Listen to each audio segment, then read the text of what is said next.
महत्वाची बातमी आहे कारण लाडक्या बहिणींना ई-केवायसी करण्यासाठी आता मुदत वाढ देण्यात आली। ई-केवायसीच्या प्रक्रियेची सुरुवात ही सप्टेंबर 2025 पासून झाली।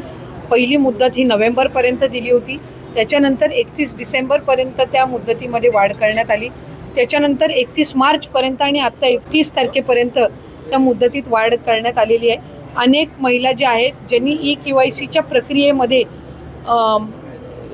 त्यांना ती प्रक्रिया पूर्ण झाल्यानंतर किंवा करत असताना काही ज्या अडचणी येत होत्या त्या संदर्भामध्ये त्यांनी आमच्याकडे काही सूचना आणि तक्रारी दिल्या। त्यानुसार ही मुदतवाढ ही देण्यात आलेली आहे।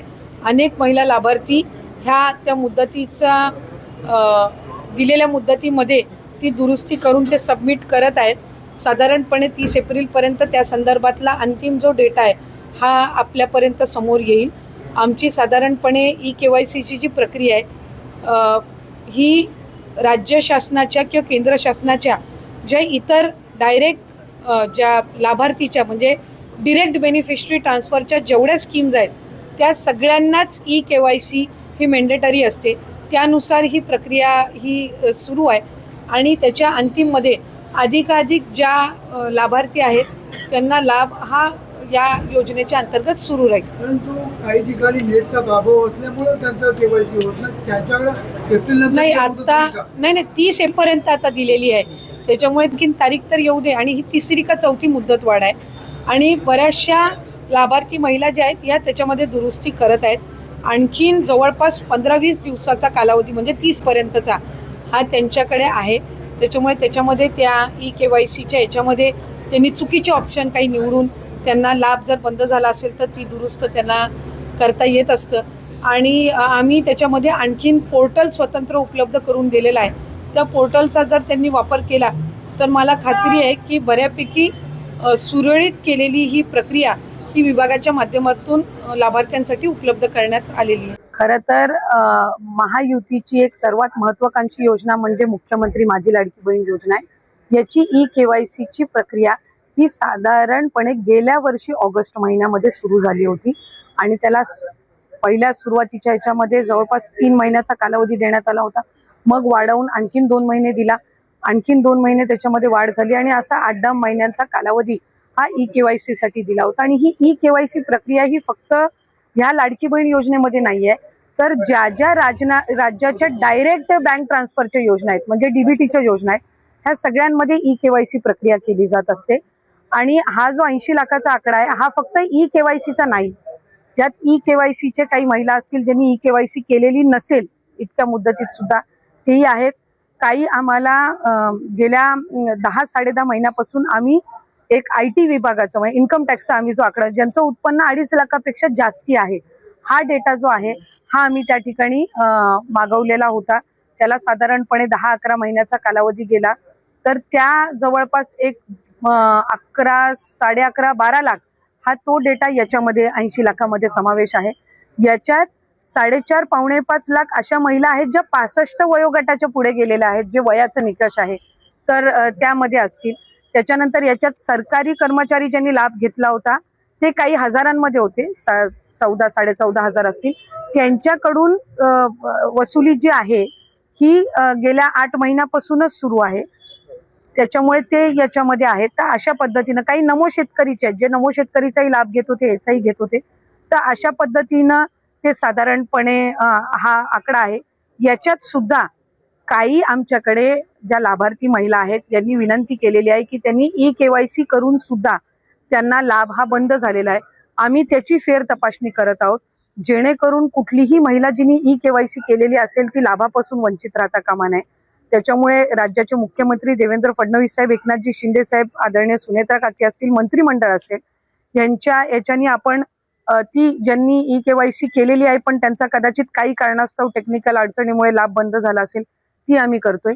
काही अशा आहेत ज्यांनी संजय गांधी निराधार योजना आणि लाडकी बहीण योजना ह्या दोन्ही मधून जे लाभ घेत होते ते छाननीमध्ये कट झालेले आहेत पण त्यांना दोन्हीपैकी एका योजनेचा कंपल्सरी लाभ हा आपण देणारच आहोत।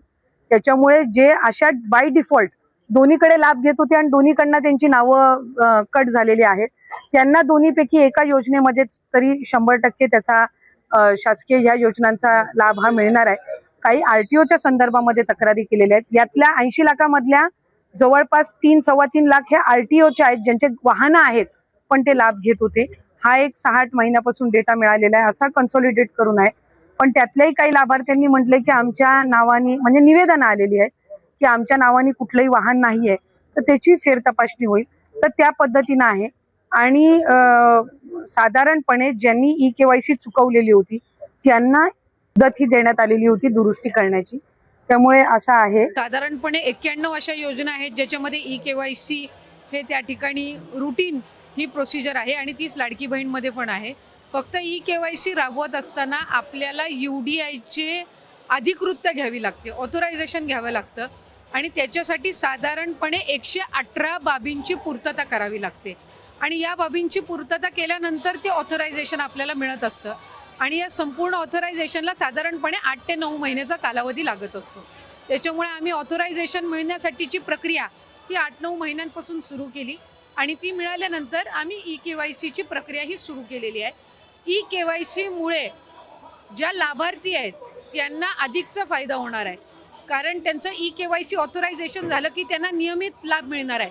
म्हणजे या ज्या तक्रारी आहेत की 1 महिन्याचा लाभ मिळाला, दुसऱ्या महिन्याचा मिळायला विलंब झाला, तिसऱ्या महिन्याचा त्या ठिकाणी थांबला गेला, तर या सगळ्यामध्ये सरळता आणि त्याचबरोबर सुलभता ही त्या निमित्ताने येणार आहे. त्याच्यामुळे या 2-3 महिन्याच्या कालावधीमध्ये जे लाभार्थी आहेत त्यांनी EKYC करून घेणं आहे आणि याच्यातून त्यांना फक्त लाडकी बहीण योजनाच नाही तर शासनाच्या वेगवेगळ्या ज्या योजना आहेत ह्याचा सुद्धा पुढच्या कालावधीमध्ये लाभ होण्याच्या दृष्टिकोनातून हे महत्त्वपूर्ण आहे. लाडक्या बहिणीसाठी अतिशय गोड बातमी आहे, कारण अजितदादांच्या जयंतीनिमित्त लाडक्या बहिणींना आधीच मागे KYC पोर्टल सुरू करण्यात यावं आणि फायनली आता अजितदादांच्या या जयंतीनिमित्त लाडक्या बहिणींसाठी जे KYC पोर्टल ते पुन्हा एकदा सुरू करण्यात येत आहे. ज्या बहिणींनी KYC केली नव्हती किंवा ज्या बहिणींचे KYC करूनसुद्धा लाभ अजूनही मिळत नाही आहे त्या बहिणींसाठी KYC असणार आहे. KYC करायला जास्त दिवस मिळणार नाही, थोडेच दिवस मिळणार आहे. त्यामुळे प्रत्येक लाडक्या बहिणींनी ज्या बहिणींचा लाभ बंद आहे किंवा त्यांनी KYCच केली नाही त्या बहिणींनी KYC करून घेणे आहे. आता लाडक्या बहिणींना जुलै महिन्याचा हप्ता 2100 रुपयानुसार मिळणार आहे. अजितदादांना लाडकी बहिणी योजना आणली होती आणि लाडक्या बहिणींसाठी त्यांच्या जयंतीनिमित्त हे सर्वात मोठं गिफ्ट असणार आहे, कारण लाडक्या बहिणींचा 2100 रुपयाचा हप्ता कधी मिळणार याची सुद्धा लाडक्या बहिणींना आधीपासूनच प्रतीक्षा होती आणि त्यांची ही प्रतीक्षा पूर्ण होणार आहे. कारण अजितदादांच्या जयंतीनिमित्त लाडक्या बहिणींना 2100 रुपयाचा हप्ता आणि त्यांचे KYCचे विंडो जे पोर्टल आहे ते पुन्हा एकदा सुरू करण्यात येत आहे. सोबतच मुख्यमंत्र्यांचा सुद्धा वाढदिवस आहे आणि त्याच कारणाने शेतकऱ्यांची कर्जमाफी सुद्धा जी जाहीर करण्यात आली होती त्याची पहिली यादी उद्यापासून सुरू होत आहे. या यादीमध्ये ज्या शेतकरी बांधवांची नावं आहेत त्या यादीमधल्या शेतकरी बांधवांना उद्यापासूनच पैसे खात्यावरती जमा करायला सुरुवात होणार आहे आणि लाडक्या बहिणींसाठी सुद्धा ही मोठी बातमी आहे.